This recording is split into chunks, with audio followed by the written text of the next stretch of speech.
Regional 360. Noticias para todos los peruanos. Saludos, bienvenidos a Regional 360, hoy jueves 3 de noviembre. Las contradicciones en promesas del gobierno viene causando un paro en Cusco. Principales sitios arqueológicos permanecen cerrados y causando la molestia en los cusqueños, quienes aseguran que el premier Aníbal Torres había confirmado que ellos no estarían incluidos en el decreto que busca centralizar en Lima los recursos recaudados por el ingreso a parques y sitios arqueológicos. Estas y otras informaciones a continuación. El turismo se paraliza en Cusco luego que el Sindicato de Trabajadores CAS de la Dirección Desconcentrada de Cultura de Cusco, mejor conocida como Sitracas, anunciaran el cierre de los centros arqueológicos desde hoy, jueves 3, hasta mañana 4 de noviembre. Esto como acto de protesta contra las nuevas medidas del Ejecutivo que pretenderían centralizar los recursos recaudados por el turismo en la región. El secretario general del sindicato, Valerio Durán, explicó a Exitosa que el Decreto Supremo número 43/2022 busca centralizar en Lima los recursos recaudados por el ingreso a parques y sitios arqueológicos de Cusco, lo cual implicaría una reducción de presupuesto institucional para el año 2023. Por esa razón, exigen que la Dirección Desconcentrada de Cultura de Cusco sea exonerada de este decreto. Además, Durán aseguró que estos trabajadores cusqueños se sienten timados por el premier Aníbal Torres, quien en una reunión en junio indicó al sindicato que Cusco no estaría incluido en dicho decreto y, sin embargo, al publicarse la modificación del decreto, esta solo exonera a los gobiernos regionales, locales y universidades, de los cuales a la Dirección Desconcentrada de Cultura de Cusco no forma parte. Asimismo, expresaron su indignación al enterarse que recién este 30 de octubre la ministra de Cultura, Betsy Chávez, solicitó una reunión con el ministro de Economía, Kurt Burneo, para resolver el conflicto que viene desde junio de este año. Por lo que ante las contradicciones del premier y la precaria gestión del conflicto, decidieron declarar un paro de 48 horas en la región. Por lo tanto, a través de un comunicado precisaron que los sitios arqueológicos que cerrarán su atención al público son Machu Picchu, Sacsayhuamán, Chincheros y Maras Moray.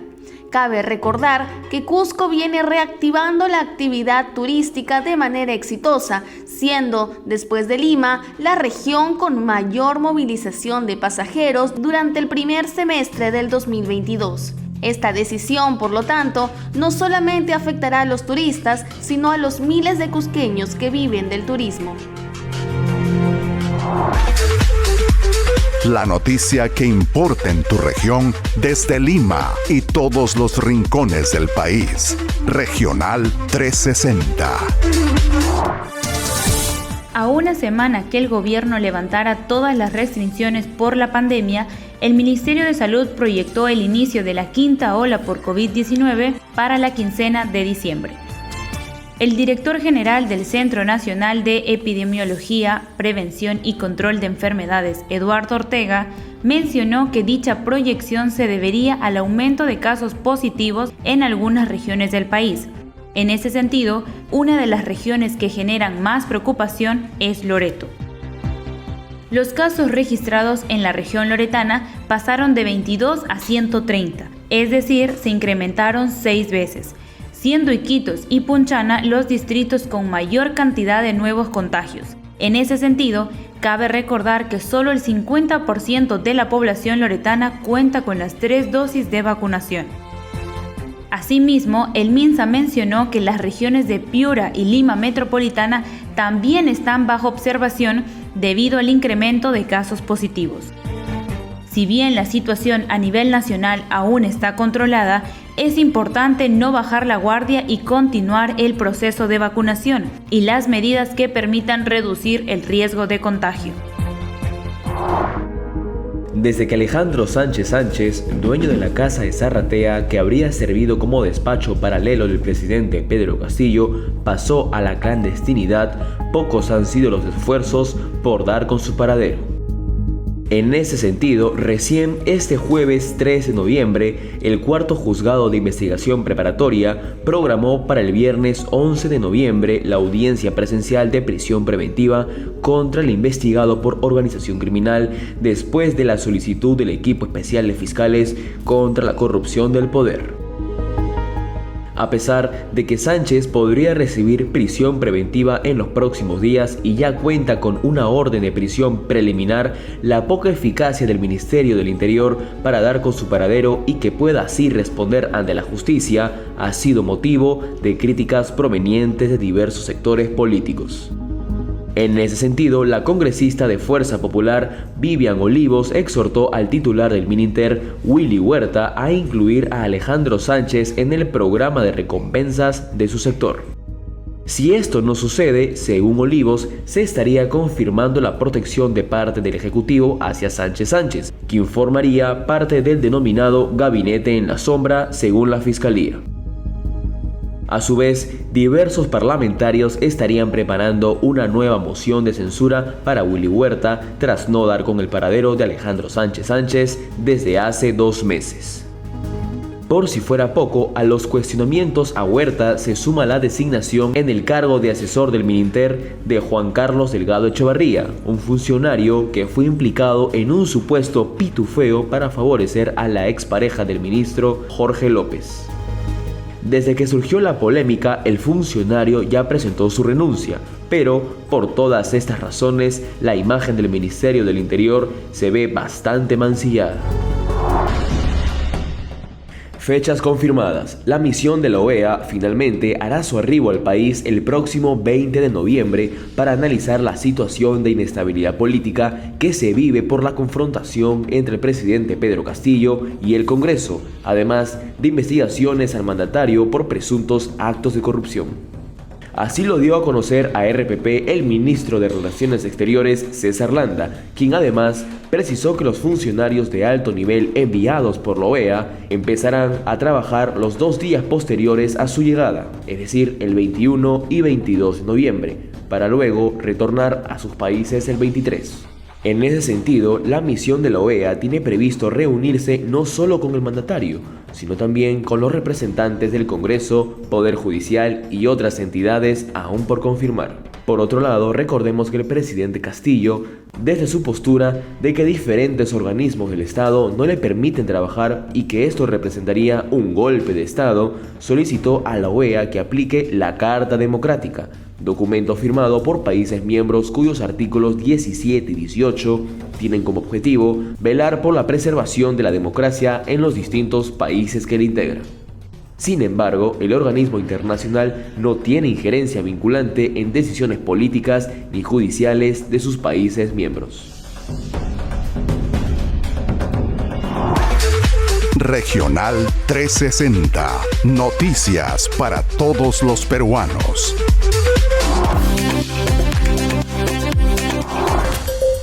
La reciente transferencia de 4.000 millones de soles a Petroperú intenta apaciguar la más grande crisis que atraviesa la mayor empresa estatal del país. El gobierno también autorizó un nuevo endeudamiento por 500 millones de dólares. Deuda tras deuda, falta de liquidez, desabastecimiento y corrupción es la ruta agravada de una crisis que, aunque empezó años atrás, no ha sabido enfrentarse. La historia inicia en el 2013 con la refinería de Talara, un proyecto que inició con un plan de modernización en el que se contaría con inversión privada y terminó siendo una nueva planta con inversión estatal y un sobreendeudamiento. Estimamos en el 2019 que este proyecto había destruido valor en Petroperú en el orden de 1.650 millones de dólares. Es una barbaridad. Eso equivalía a como 5.000 millones de soles, poco más, que era todo el patrimonio contable de Petroperú. La crisis desde entonces estaba anunciada, sin embargo, habían alternativas inmediatas para detener su impacto.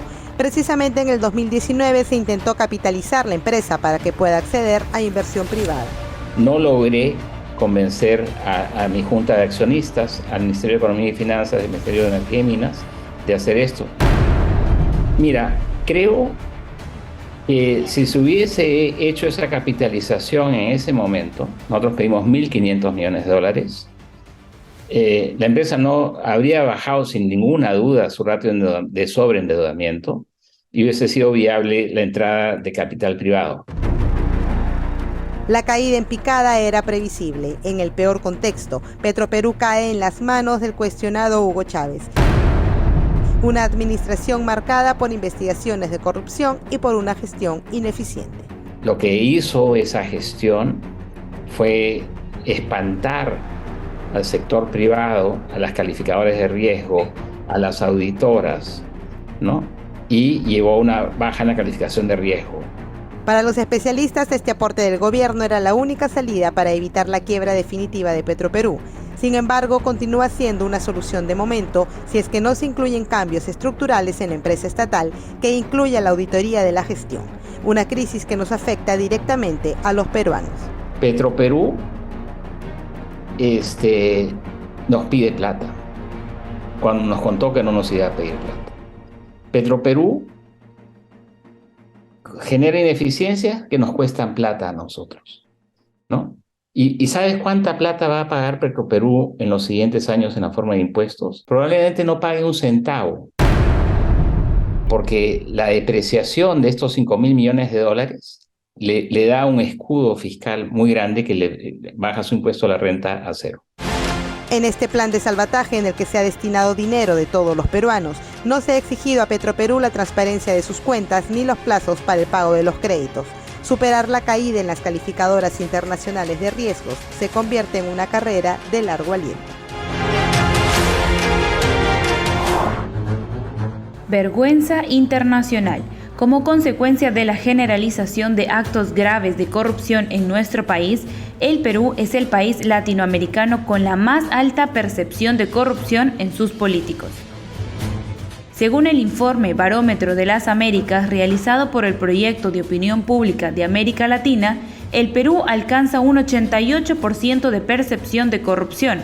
Esto significa que casi 9 de cada 10 encuestados para esta iniciativa consideran que la mayoría de sus políticos en el país son corruptos. Esto sería reflejo de las investigaciones y acusaciones que, a lo largo de los últimos años y hasta la actualidad, vienen involucrando a los altos funcionarios del Estado, como ministros y hasta el mismo presidente de la República.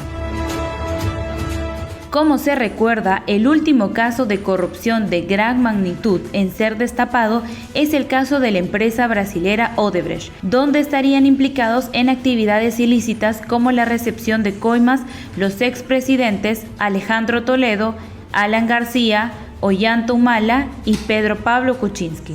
Si sumamos las acusaciones a Alberto Fujimori por otros casos, podemos decir que los exmandatarios de los últimos 30 años han sido investigados por delitos relacionados a la corrupción.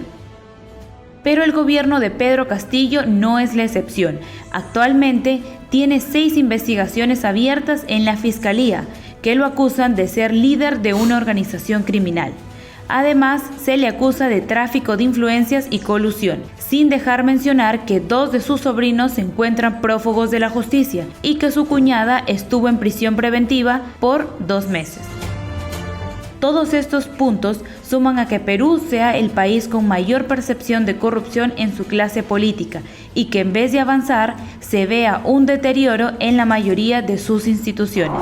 Gracias por sintonizarnos. Siga todo el desarrollo informativo en nuestra página web y en todas nuestras redes sociales. Nos reencontramos la próxima emisión por este mismo canal. Ahora los dejamos con la efeméride del día. El 3 de noviembre de 1874 se fundó la ciudad de Abancay, capital de la región Apurímac y ubicada en la vertiente oriental de los Andes. Con la llegada de los españoles, la ciudad fue nombrada Amancay, Villa de Santiago de los Reyes, pero en años posteriores pasó a ser Villa de Abancay y desde el 3 de noviembre de 1874, Ciudad de Abancay. Actualmente, Abancay tiene un enorme potencial turístico que abarca riquezas arqueológicas, culturales y gastronómicas. Regional 360. Noticias para todos los peruanos.